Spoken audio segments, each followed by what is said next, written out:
Então, meus parabéns a todos e nós escolhemos algumas frases aqui para homenagear os médicos. Aqui de Esculápio, a divindade grega da medicina, se anseia um trechozinho de um texto atribuído a ele. Se anseias conhecer o homem e penetrar na trágica grandeza de seu destino, então pode ser médico, meu filho. Acho que vou passar por lá de cá, né? Que aqui fica melhor. Hipócrates disse: curar quando possível, aliviar quase sempre e consolar sempre. E Paulo Campelo diz: a arte na medicina às vezes cura, de vez em quando alivia, mas sempre consola. Paulo Campelo, ele é de Pernambuco e ele desenvolveu um programa para trabalhar na Faculdade de Medicina, nos hospitais lá em Recife, né? Criou um castelinho onde se trabalha com arte para curar, né, os pacientes. Esse trabalho, que é fantástico, ele apresentou em alguns congressos de arte e terapia. Neste ele viria, no que teve aqui na semana passada, mas não pôde vir. Ele foi premiado pelo Ministério da Cultura com o prêmio Cultura e Saúde. Então, ele mostrando como a arte alivia, às vezes cura, né? E sempre consola os pacientes, por mais enfermos que eles se encontrem. Então, pensando nisso, nós vamos mostrar para vocês um caso que nós atendemos de uma pessoa que tem TOC, transtorno obsessivo compulsivo. Então nós colocamos esse nome, um toque de arte, né? Um toque de arte. Como foi que nós trabalhamos com esse toque de arte para quem tem TOC, né? Então, os critérios diagnósticos do TOC, de acordo com o DSM-5, né? Primeiro, né, a presença de obsessões, compulsões ou ambas. Então, são aquelas pessoas que ficam perdendo muito tempo para deixar os quadros milimetricamente com a mesma distância, né? Quando a pessoa, por exemplo, eu sou formada em arte, então quando eu vejo meio assim, eu vou lá e ajeito, mas eu não tenho essa obsessão de onde eu estou gastando muito tempo fazendo essa coisa. Quem faz assim é mais para toque. Ou a pessoa que fica com a mania de limpar tudo, com medo de se contagiar, de pegar doença, aí passa muito tempo, né, limpando, não pega no vaso, se vai lavar as mãos, pega com papel higiênico na torneira, porque aquela torneira muita gente pegou, vai abrir a porta de casa, a porta de algum lugar, sempre com um lenço, alguma coisa, para não se contaminar. Tem medo de adoecer, medo de se contaminar. Não, é uma coisa assim obsessiva, realmente. Aí fica com receio de que o fogão exploda, que as pessoas morram. Fica aquele pensamento, que a obsessão é um pensamento intruso, aquele negócio que fica, você fechou o bujão, vai explodir. Aí já fica aquele catastrófico, né?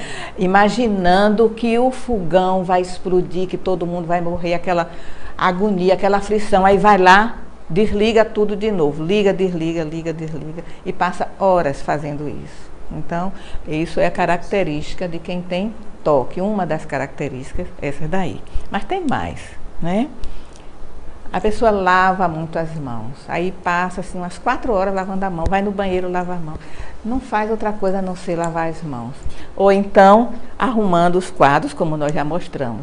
Ou obsessão por doença, medo de adoecer, aí toma remédio, medo de ficar doente, aí coa, né, o café, depois coa o café coado, depois coa de novo, né, porque acha que tem alguma coisa ali, né, que vai lhe prejudicar. Isso é a aflição de quem tem TOC. Tem também a impressão de que as pessoas estão lhe vigiando, que as pessoas vão perceber as coisas que ela guarda, que ela acumula, e que são coisas que têm a ver com a sua vida íntima e que vai ser, né, exposta ao público, né? Aí tudo tem que estar assim, na mesma distância, os lápis, os materiais, as cores, tudo junto, organizado por cores. Aí a pessoa fica numa aflição, numa agonia, num turbilhão de agonia muito grande. E isso é uma doença do cérebro, provavelmente falta de serotonina, né? Que tem algum distúrbio aí que diminui a serotonina no cérebro. Outras coisas também, a pessoa que anda evitando pisar nas linhas do calçamento, né? Aí vai lá, né? Para não pisar naquelas linhas, que aflição, não é? Ou então contando coisas, já contaram aqui? Quantas linhas tem, fica contando, aqui ó, pula, só pisa na branca, na preta não, aí vai contando, aí isso dá uma perturbação do juízo muito grande, não é? O toque religioso, a pessoa acredita que tem que falar várias palavras, aquelas palavras certas, né, para poder ser perdoado por Deus, porque a pessoa se sente muito culpada, muito devedora da divindade.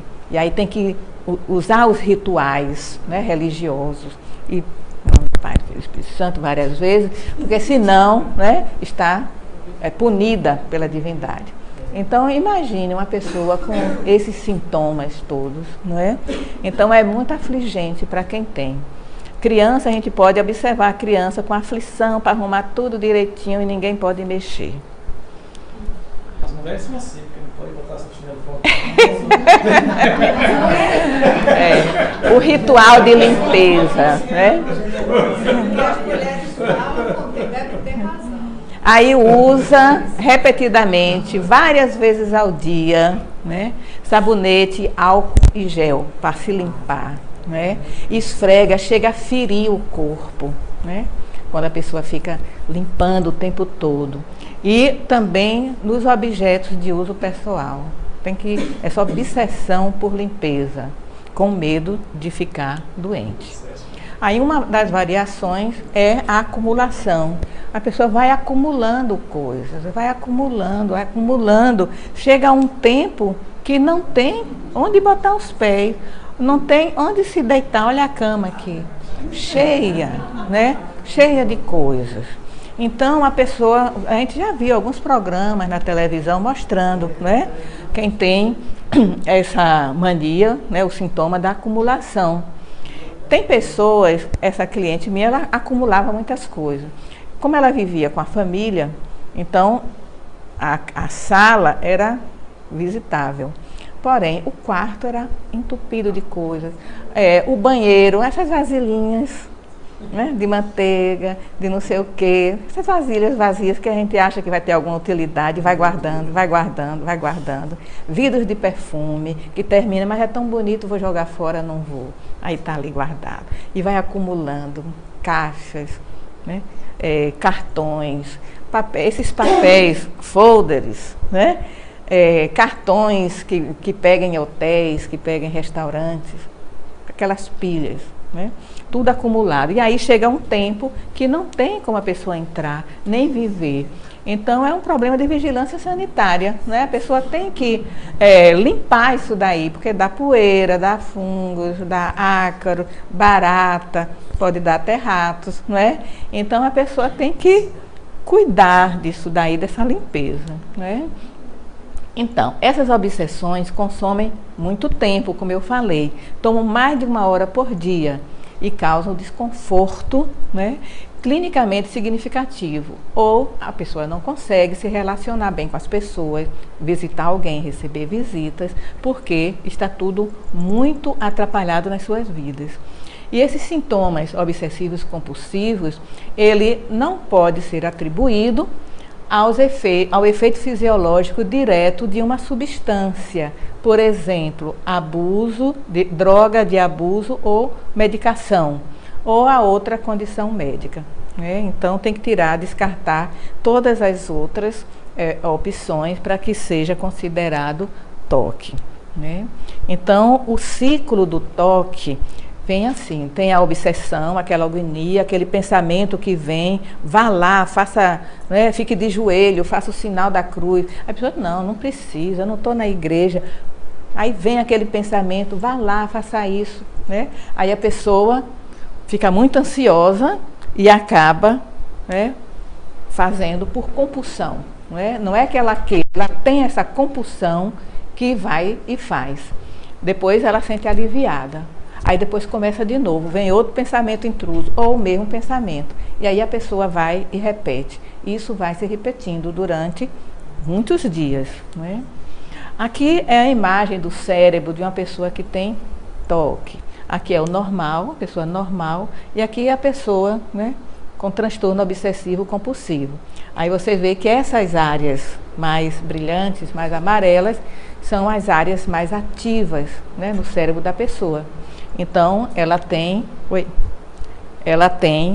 muitas áreas ativas, principalmente aqui no lobo frontal, né? Que é onde ela planeja, onde ela fica pensando, articulando coisas, né? E aí fica assim. O toque, de acordo com Mário Biscaia e com Jung, é uma neurose, né? E Jung fala que a neurose tem uma função de reorganização psíquica, né? Diz Jung, é uma tentativa de autocura, bem como qualquer doença física também o é. É uma tentativa do sistema psíquico autorregulador de reestruturar o equilíbrio, que em nada difere da função dos sonhos, sendo apenas mais drástica e pressionadora. Então a pessoa está procurando um alívio, se organizar psiquicamente, aquele turbilhão de pensamentos, de ideias, de compulsões que a pessoa tem, essa neurose. Então a pessoa tenta se reorganizar e aí faz isso daí. Então essa cliente, quando ela chegou para mim, ela parecia esse casarão mal assombrado, né? Toda, né, magra demais, desestruturada demais, pensamentos ultradepressivos, como se tivesse toda quebrada, né, toda anarquizada. Assim, com a sensação que a gente tinha que estava olhando para um casarão velho e abandonado, né? E ela dentro, era a casa dela que tinha essa aparência, né? E aí, quando ela chegava muito aflita, eu dizia assim, ó, lá para as tantas, eu disse, você faz assim uma pintura, pinta o que você quiser. Ela fez uns arcos. Nós levamos 2 anos acompanhando essa pessoa, né? E aí depois eu digo, o que você tiver assim, sentindo de aflição, você coloca aí nesse papel. Aí ela foi colocando. Eu digo, e agora, você quer o que com essa aflição? Aí eu quero terminar com essa aflição. Eu quero ficar curada. Eu digo, então vamos cobrir essa aflição. Escolha uma cor para você cobrir o que está representando aí a sua aflição. Aí ela pegou uma tinta branca e pintou, pintou, pintou, pintou, mas ficaram ainda algumas marcas, né? Eu digo, ó, na outra vez quando ela chegou, que ela viu, ó, tem umas marcas aqui. Eu digo, e o que é que você vê nessas manchas que sobraram da aflição que você tentou apagar, né? Aí ela foi pintando, viu uma pessoa sem perna, viu árvores, viu outra pessoa, viu tipo um gatinho aqui. Aí foi vendo, né, algumas coisas. Ela, olha que interessante, eu estou vendo a coisa aqui.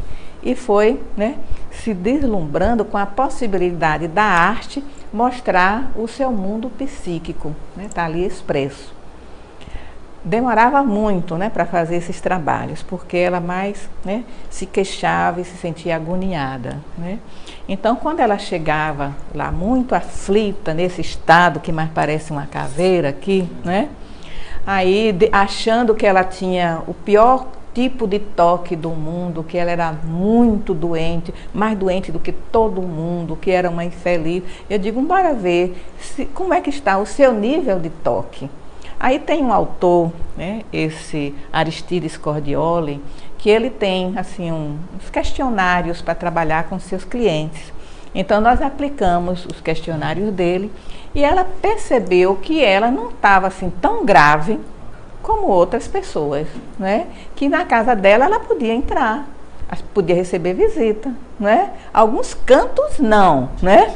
Mas outros lugares sim, porque tinha pessoas, né? Como ela já tinha visto em alguns filmes, que ninguém podia entrar em casa, né? Não era o caso dela, então ela não estava assim tão mal quanto ela se dizia, né? Está. E aí, quando ela ia com muita raiva, nós pegávamos a argila, vá minha filha, jogue a argila no chão, descarrega essa raiva. Então ela jogava a argila, aí ficava aliviada. Eu digo, agora se deite, relaxe. Quem você gostaria que viesse em sua ajuda nesse momento? Aí ela dizia, Joana de Ângeles, né? Aí vamos mentalizar a Joana de Ângeles, lhe energizando, lhe acalmando. Aí ela saía mais aliviada, né? Ela é espírita, frequenta alguns centros espíritas onde ela faz tratamentos, né? Trabalhávamos também com EFT, que é uma técnica de liberação emocional, o tape, que a pessoa vai batendo em pontos energéticos e esses pontos vai repetindo umas frases que libera as emoções mais, né, persistentes. Também com estimulação manual, magnética transcraniana, porque tem um aparelho, né, de estimulação magnética transcraniana, que é uma bobina magnética que se coloca sobre o cérebro e melhora, né, mal de Parkinson, né, depressão, epilepsia. E aí, quando eu li essa reportagem, 2000 e pouco, eu digo, mas veja só, a gente trabalha tanto com magnetismo humano.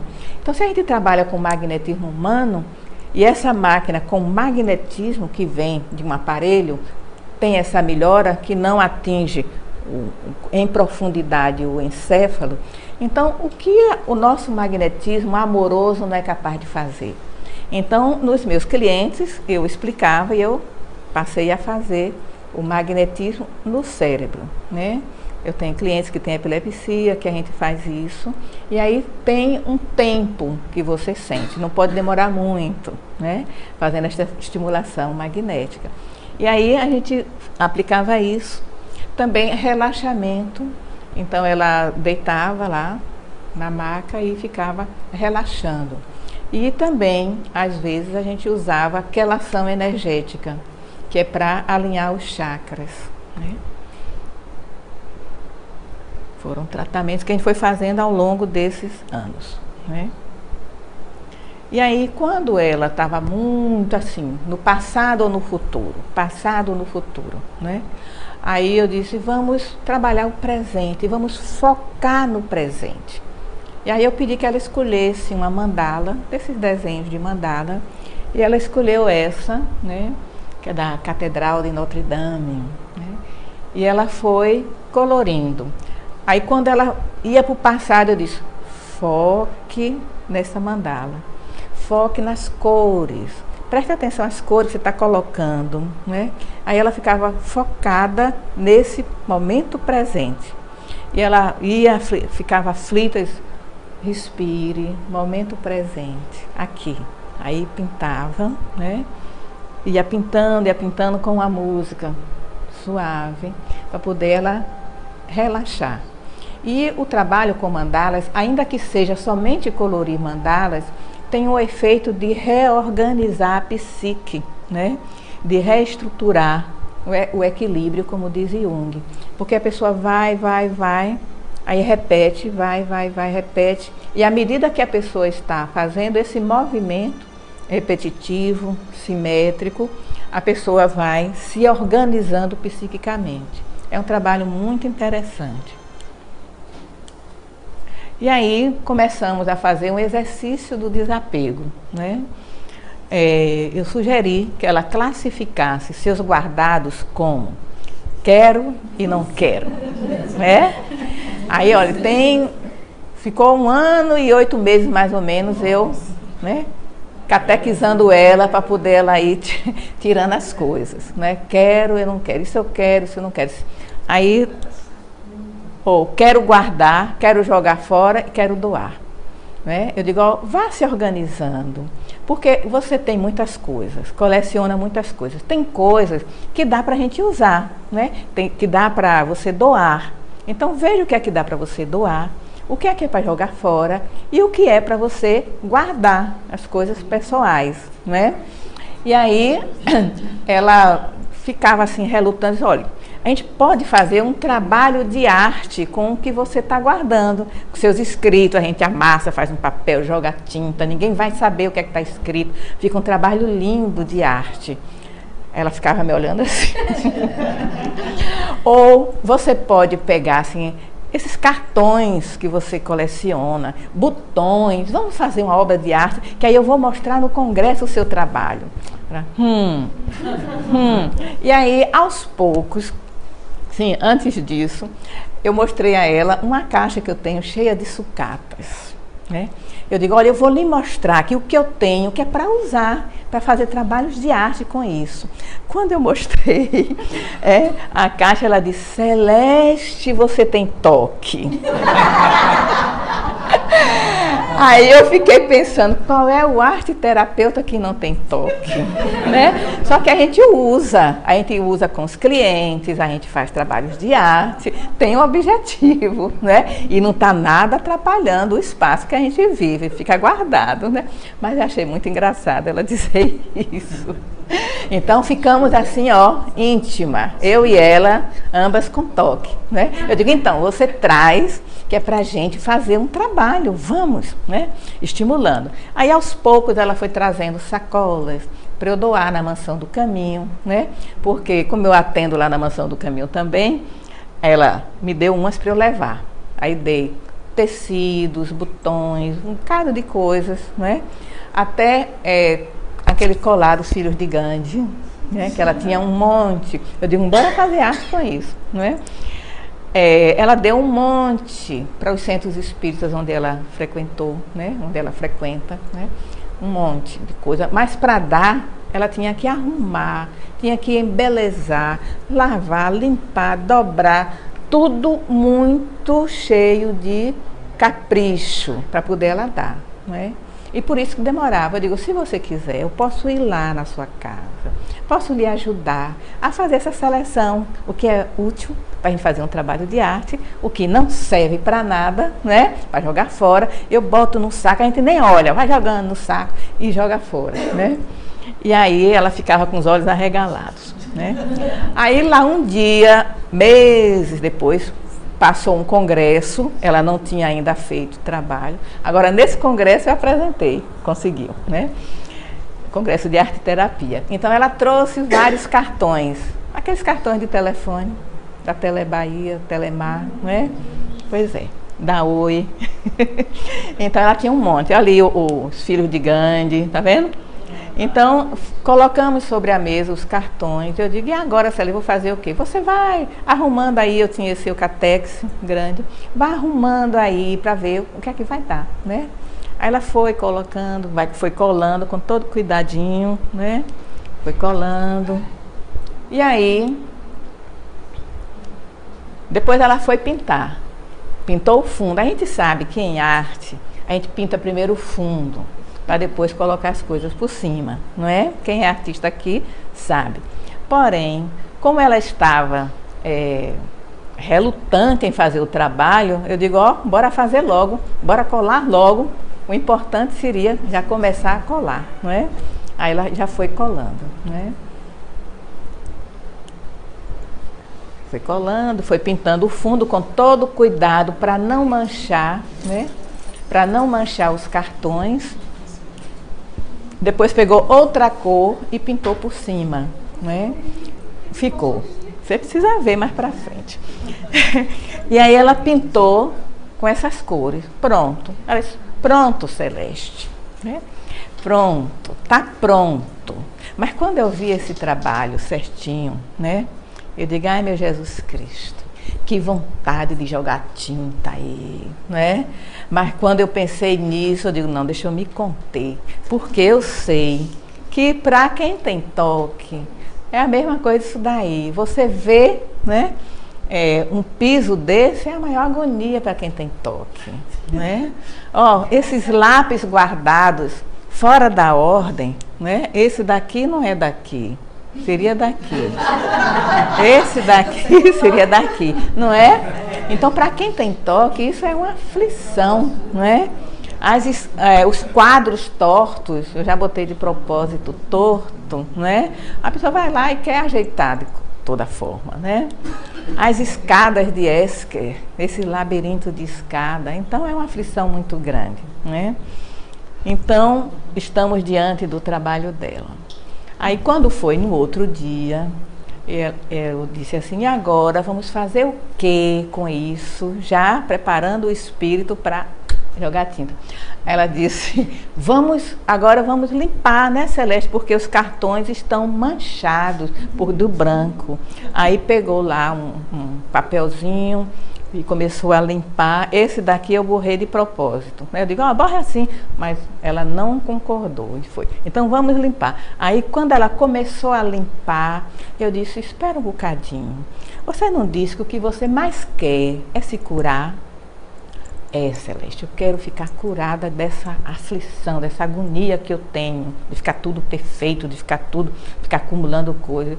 Eu disse, e se a gente, em vez de limpar, fizesse o contrário, jogasse tinta? Celeste, eu digo, vai ficar lindo. É mesmo, Celeste? E a gente não tem nada a perder. O que é que vai perder? Se ficar feio, tudo bem. Normal, é um processo que a gente está vivendo. Você está experimentando se libertar de uma compulsão, está experimentando se libertar de alguma coisa que lhe aflige. Então, vamos fazer esse ensaio, vamos jogar tinta aí. Posso? Pode. Menina, aí ela pegou a tinta, jogou, olha aqui, que legal. Foi jogando. Ó, e eu vibrando, eu digo, meu Deus, ela está conseguindo, não é? Aí pegou, eu digo, agora quer outra cor? Quero. Aí foi lá, escolheu magenta, aí jogou e foi. Aí, ó, já mudou o quadro, né? Pintou de amarelo. Ó, que bonito. Aí depois jogou vermelho, dourado, ó. Tinta dourada, aí foi jogando. Olha que bonito, né? E aí, quando ela foi jogando, né, que terminou, aqui é o trabalho terminado, né? Ela olhou, mas Celeste, você sabia que ia ficar assim? Você é uma bruxa. Eu disse, tinha ideia que ia ficar assim tão bonito, eu não tinha ideia não, porque era, mas tá bonito, Celeste. Eu digo, então, você vai poder levar para casa, botar num quadro, tá muito bonito o seu trabalho, parecendo a obra de Pollock, né? Aquele que jogava tinta assim, que tinha uma harmonia, né? Aí ela foi vendo as coisas, Celeste, eu estou vendo muitas coisas aqui, né? Aí ela foi vendo aquilo que estava sendo projetado da sua mente. Aqui, meu turbilhão, olhos aqui lhe olhando, tá vendo? Isso daqui, é uma figura que chama... Eu queria avisar que tem um carro com Samachi prata 3919, está com vidro traseiro aberto. Viu?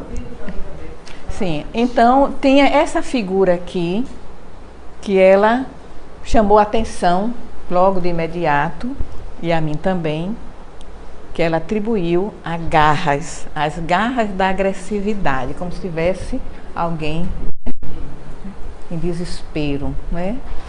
E aí, quando a gente olha pelo outro lado, parecia uma vassoura, varrendo lixos. Ela disse, Celeste, desde minha infância, que eu me botaram assim um apelido de bruxa da vassoura, porque eu só andava com uma vassoura, daquelas que tem no interior, parecida com essa, né? Varrendo a casa, varrendo o lixo, varrendo, né? Então, essa figura aqui é da minha infância. Olha que interessante, né? Depois ela viu o redemoinho na minha mente. Aqui é o redemoinho na minha mente. os amigos espirituais que estavam lhe ajudando, esses pontos luminosos, né? A presença de Joana, vocês conseguem ver a presença de Joana aqui? Conseguem? Tem uma freira com manto azul, aqui ó, o manto de Joana e o rostinho dela, né? Ela disse, Celeste, Joana aqui, né? Eu digo, ela não está lhe assessorando, lhe ajudando, né? Então tá aí. E aí, Joana de Ângeles, nos livros da série psicológica, né? No livro Autodescobrimento, uma busca interior, ela diz que para serem bem-sucedidos, os mecanismos terapêuticos deverão alcançar o ser real, espiritual, propondo-lhe mudança de atitude interior e conduta mental, desse modo renovando-se, dispondo-se ao prosseguimento de uma existência útil. Caso contrário, as recidivas contínuas levarão o paciente à deterioração psicológica com a irreversibilidade patológica. Então, quando eu estava preparando um material para o congresso, eu vou lá na minha estante e pego um livro e abro ao acaso. Joana, me inspire, né? Aí abri nessa página dessa mensagem, Joana falando sobre toque, né? Então, quer dizer, você pode se curar se você fizer um esforço muito grande para educar o seu pensamento. E isso que eu falava para ela, olha, você pode educar a sua mente, pode treinar para quando vier os pensamentos você trocar por outros, né? E aí sim a gente vai tentando modificar essas condições. Aí outra coisa que ela viu aqui, ela, tá vendo? Aqui a cabeça, as pernas, né? Se confrontando com o passado, o que ela era antes e o que ela está se tornando agora, né? Aqui outras presenças, né? Presenças espirituais na sua vida, outras coisas que ela viu que eu não estou mais me lembrando, mas sempre as presenças. Aqui um homem correndo, tá vendo? Estão vendo? Aqui a cabeça, aqui os braços, aqui as pernas. Essa figura aqui. Então, parece um homem correndo, fugindo da presença dela. É como se fossem os inimigos espirituais ou obsessores que estivessem lhe perseguindo, mas que estavam batendo em retirada, né? Estavam correndo para longe dela, né? Aí a presença da espiritualidade também, né? Aqui. E aqui o trabalho. E aí, depois que nós exploramos bastante as projeções, né, do que ela estava vendo, que tinha a ver com a sua vida, nós fomos admirar o seu trabalho e agradecer, né, deixa eu pegar um pouquinho de água, por favor, e agradecer pelo trabalho feito, né, durante todo esse processo. Licença aí. Todo esse processo. Aí eu pedi a ela que ela escolhesse, na minha sala, tudo bem aí? Que escolhesse na sala os objetos que ela achasse mais interessantes, que significasse para ela. Como diz o tema do nosso Congresso de Arte e Terapia, que foi Ciência e Arte da Diversidade e a Integração do Ser. Então ela pegou na sala objetos sagrados que tinham um cunho de sacralidade, que remetia, né, ao sagrado dela, né? Como diz Jung, a proximidade do luminoso, quer dizer, esse sagrado, é essencial em um processo terapêutico. Quando entramos em contato com o sagrado, a doença se torna desnecessária. Então, por que a gente adoece? Para a gente se aproximar do divino em nós. Não está fora não, em nós. Então, enquanto a gente não se aproxima desse divino em nós, a gente vai ter problemas e vai adoecer, né? Como diz um amigo espiritual, às vezes é preciso entortar o homem para endireitar a alma, né? Então, o corpo está torto para que a alma fique direitinha, né? Encontrando com Deus. E aí ela pegou esses objetos, né? Aqui o jarro, as flores, né? foto de Joana, né, que eu tenho no cantinho do sagrado.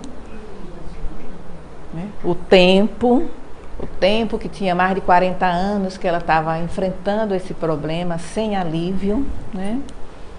O cristal, né? A flor de lótus, né? Essa caixinha, né? Com mensagens, as conchas do mar, a borboleta como símbolo de transformação,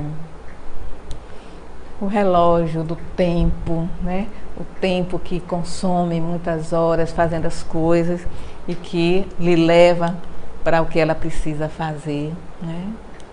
E aí, nesse momento, nós fizemos uma visualização de gratidão para que ela agradecesse a todas as pessoas e todas as situações que a conduziram a esse momento especial que ela conseguiu, porque foi uma vitória muito grande, ela conseguir tirar sacolas e mais sacolas e ela conseguir levar objetos para transformar em obras de arte, não é verdade?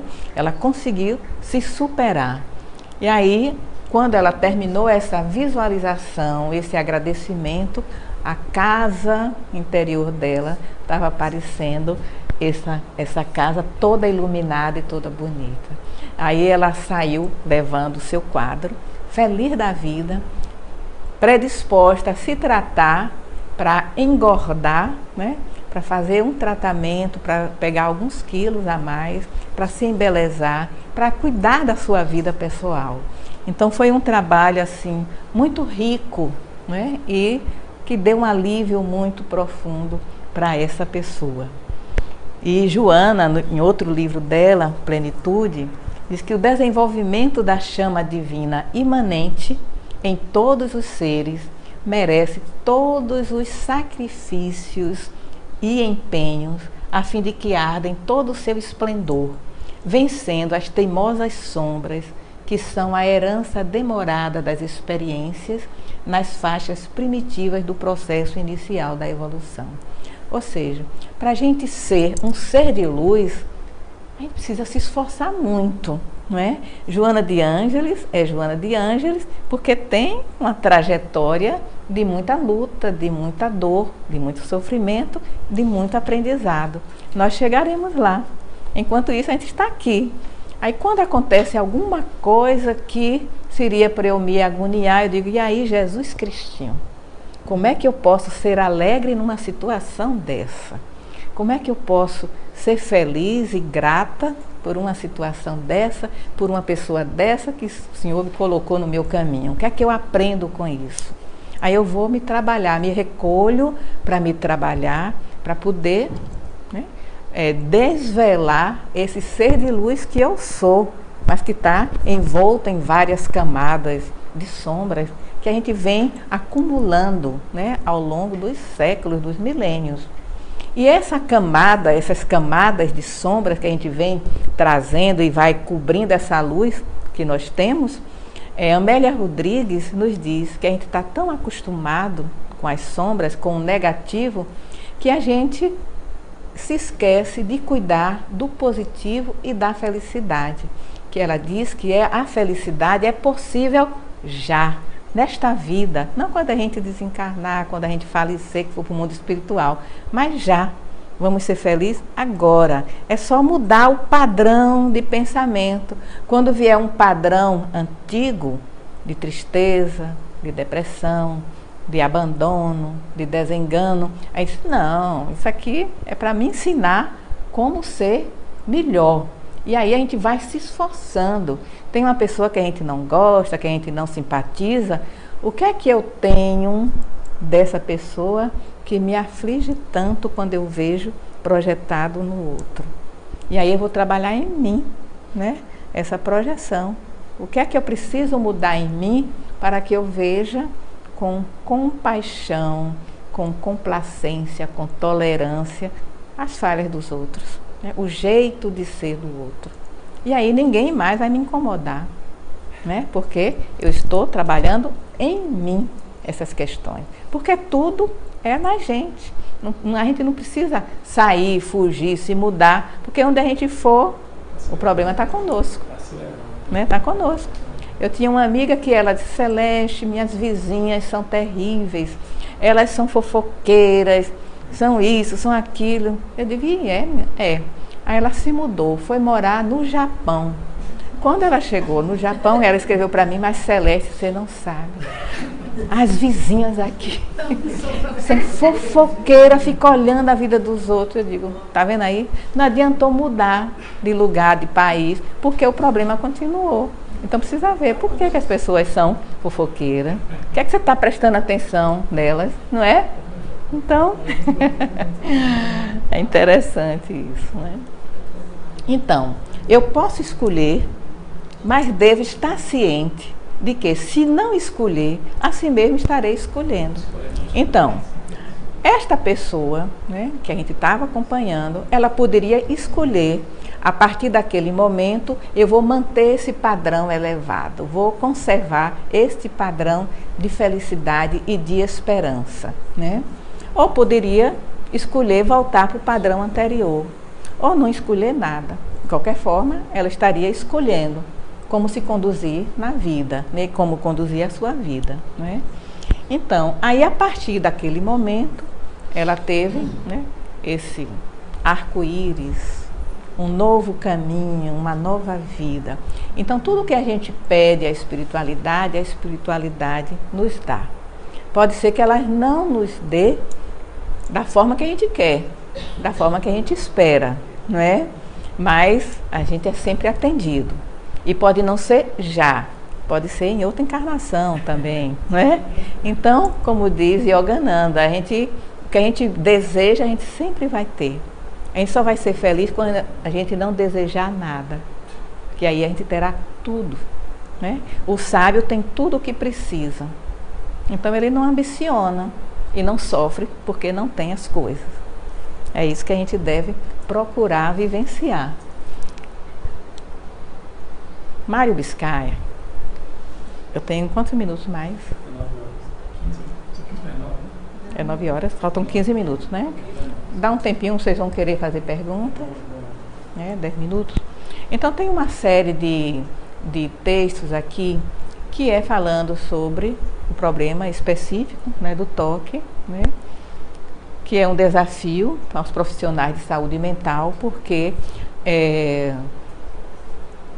tem que ter uma visão holística para esse transtorno. A pessoa tem que ser criativa nas estratégias para cada caso, né? Cada caso é um caso.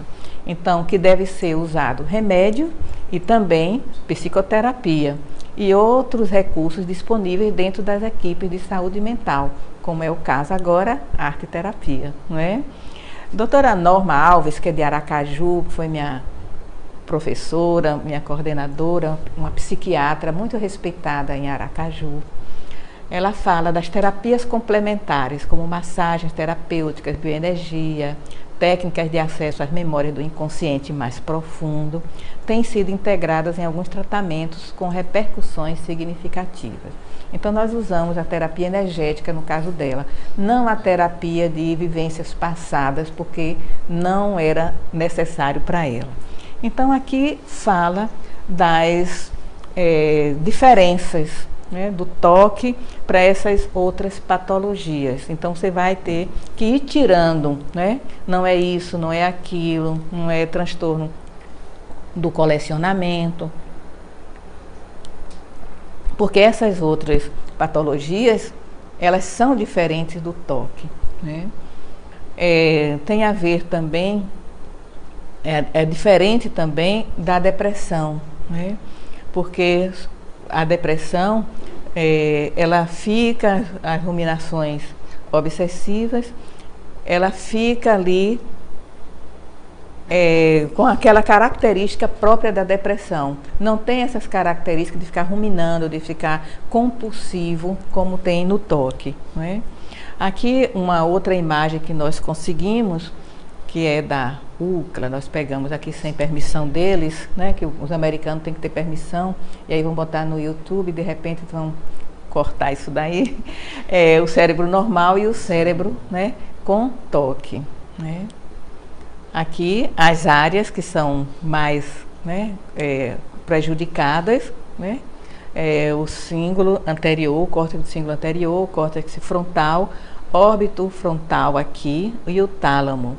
E gânglios basais aqui, né?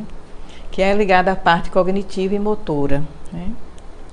Aqui para aliviar os sintomas, né? Que é essa área aqui, que é bem ativa. Aí tem radiocirurgia, tem medicação e tem a terapia comportamental, que você vai treinando, né, as atitudes da pessoa, o comportamento. O chamado toque puro é muito raro, geralmente ele vem, né, com comorbidades. Outras enfermidades acompanham, né, quem tem toque. Geralmente tem depressão também, né?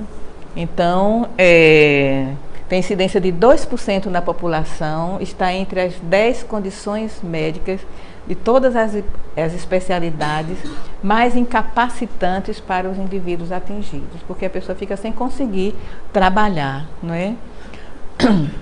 Então, a Organização Mundial de Saúde, ela está como CID-10F42, né? Os transtornos de ansiedade e toque não é transtorno de ansiedade porque difere, né, do transtorno de ansiedade generalizada, que geralmente está relacionado a uma preocupação real. E no toque não, tem fantasias, tem imaginação. O transtorno de personalidade obsessiva compulsiva, a pessoa tem, no transtorno obsessivo compulsivo, tem os pensamentos intrusivos, né?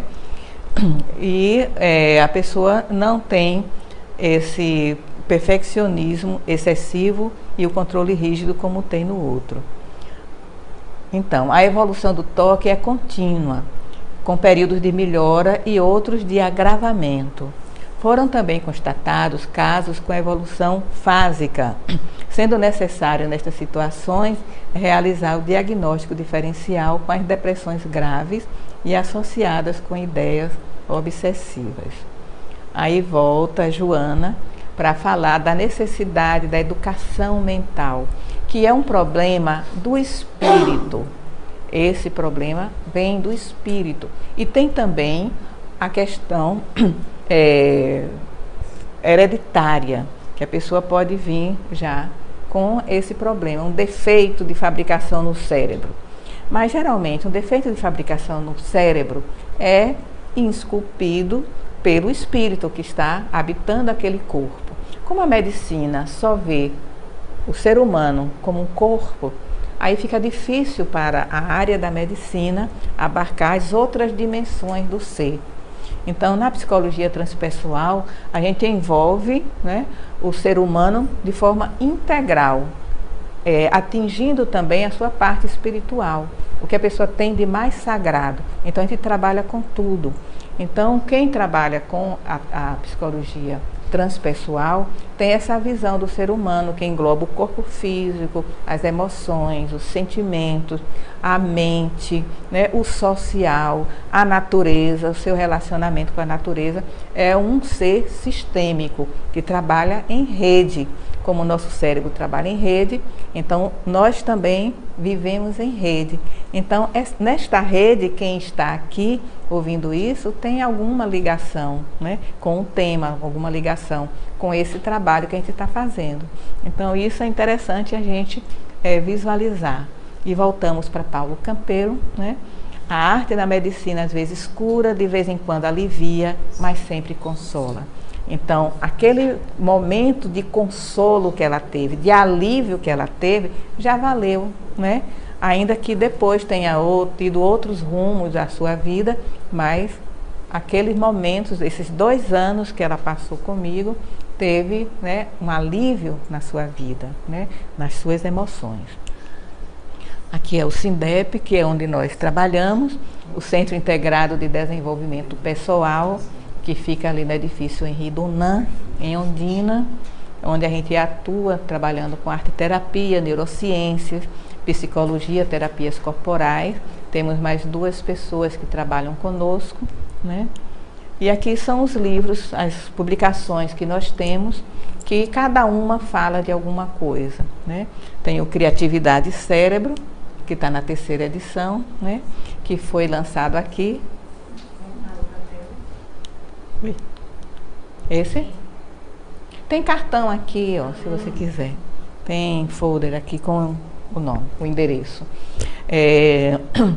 Então, nesse daqui, são atividades para estimular o encéfalo todo, né? Problema de atenção, de concentração, dificuldades de aprendizagem, memória. São exercícios que vão falando passo a passo como fazer. Eu fiquei muito feliz nesse congresso, várias pessoas do Brasil vieram me falar que fazem os exercícios, que estão bem. É uma alegria, né, para o autor a gente saber que as pessoas estão lendo, estão aplicando, né, o que a gente ensina nos livros. Esse daqui, Arte, Neurociência e Transcendência, eu escrevi depois desse. Então, é toda a nossa caminhada nos cursos que nós fizemos, nas formações. Aí fala sobre a cegueira, como é que o cego pode atender como psicólogo, né? Um cego ser fotógrafo. Aí a gente vai falando, né, sobre esses casos, sobre a psicologia transpessoal, a psicologia junguiana, né? Nós pegamos imagens do nosso cérebro e transformamos em mandalas, que tem aí no livro. Trabalhos com depressão, né? Pessoas que têm depressão, como foi que nós atendemos? Pessoas com epilepsia, né? Tem um ensaio, porque nós pretendemos escrever mais sobre essa cliente com epilepsia. Esse daqui é um livro que eu convidei Carla Maciel para a gente organizar com os professores do Instituto Junguiano, porque no Sudeste e no Sul tem livros falando sobre como é o curso de psicologia junguiana, de arte e terapia junguiana. Mas aqui não tinha, e a nossa forma de ensinar arte terapia é uma forma bem própria daqui. Foi Carla Maciel quem montou o curso, e é um curso muito interessante. Então nós escrevemos esse livro com os alunos, com os professores, como é que a gente trabalha com arte terapia no Instituto Junguiano da Bahia, né? E esse daqui é a Veneranda Joana, que foi o primeiro livro que nós escrevemos, né, em 96, né? E aí ele está na 10ª edição, é a Veneranda Joana de Ângela. Nesse daqui eu tenho um capítulo falando sobre a história da arte na Bahia e da arte terapia. E aqui, Revista Transdisciplinar, é uma revista online grátis, que é a minha doação como retribuição ao universo por tudo quanto ele me dá, né? Quanto Deus me dá. Então, é uma revista científica para estimular os alunos, as pessoas a publicarem de forma livre, vírgula. Tem as regras, né? Tem que ser mais ou menos científico, os temas é que são livres. Porque nós criamos essa revista porque tinha colegas nossos, alunos nossos, doutores, que queriam publicar falando sobre antroposofia, e o programa de pós-graduação da faculdade onde a pessoa dava aula não permitia. Eu queria falar de antroposofia. Eu digo, gente, o que é isso? Que mundo é esse que a gente está vivendo? É só o corpo material, não vê o ser humano, né, como todo? Espera aí que eu vou criar uma revista para as pessoas publicarem, falando de espiritualidade, falando de poemas, falando sobre ciência. Os mais diversos assuntos são publicados na revista Transdisciplinar, certo? Ela não é indexada, porque para ser uma revista indexada precisa estar vinculada a um programa de pós-graduação. E a pós-graduação é vinculada a uma faculdade. E as faculdades veem o homem somente do ponto de vista material. O homem é só um corpo físico, com uma mente que está no cérebro. Mas só que a ciência evoluiu. E tem muitos cientistas pesquisando o que está além do cérebro humano, né? Vários cientistas estão pesquisando e têm artigos publicados. Numa revista de psiquiatria, falando sobre a espiritualidade, foi a mais lida, a mais citada de todos os tempos. Então, o povo está querendo isso. A população está em busca disso. Eu recebo, às vezes, clientes que estão procurando alguém que atenda com a visão da espiritualidade. Eu digo, gente, vocês estão dormindo no ponto. Vão estudar psicologia transpessoal, vão se aperfeiçoar na espiritualidade. E às vezes eu digo até, seria bom que cada terapeuta, ou psicólogo, ou médico, fizesse um estágio de alguns anos numa reunião mediúnica, onde a gente atende espíritos que a gente não está vendo, mas a gente desenvolve uma capacidade de penetrar na problemática do outro sem ver o outro, não é? Quem tem visão vê, mas quem não tem a gente vai tateando e aí a gente soluciona aquela dúvida, aquele problema, aquela angústia que aquele espírito se apresenta ali na mediúnica. Então é um treino muito bom para quem quer atender gente, não é? Então é esse os nossos trabalhos, nós estamos muito agradecidos. Hein? Para acessar a revista, revistatransdisciplinar.com.br, revistatransdisciplinar.com.br, tudo junto. Tem artigos de Vera Saldanha, de Vitor Rodrigues, que é de Portugal. Tem artigo de Jacques Mabi, né, que é um francês que mora no Peru, né? Tem artigos de pessoas de Pedro Mota, que é um outro português, especialistas em livros antigos, muito bom, né, os trabalhos dele. Tem alguns, né, muitos baianos aqui, alunos de arte e terapia. Então, façam uma visita que vocês vão se encantar com os artigos publicados lá. Se alguém quiser fazer perguntas, nós estamos disponíveis. Na verdade, Hein? Você falou do cabelo, sobre o cabelo, pessoas que tiram. Tricotile. Parece que você passou ligeiramente. Foi, tricotolemia, parece. Deixa eu voltar aqui.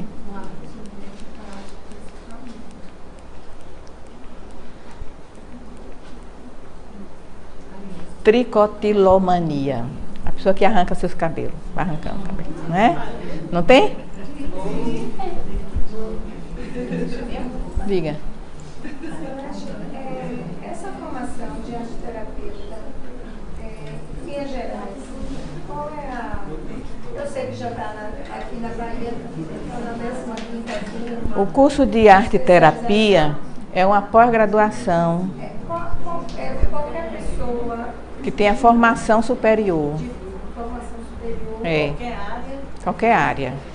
De preferência ligada à saúde, educação e artes, que são mais afins. Mas nós temos administrador de empresa, contador, né? São 600 horas, mais ou menos, 540, 600 horas, 2 anos e meio, hein? Aqui em Salvador só tem no Instituto Junguiano, Fica ali na Graça? em Brotas. como é que essa arte-terapia vem se inserindo no próprio sistema de saúde? Ou ele é só de consultório, ou em alguns outros estados, já se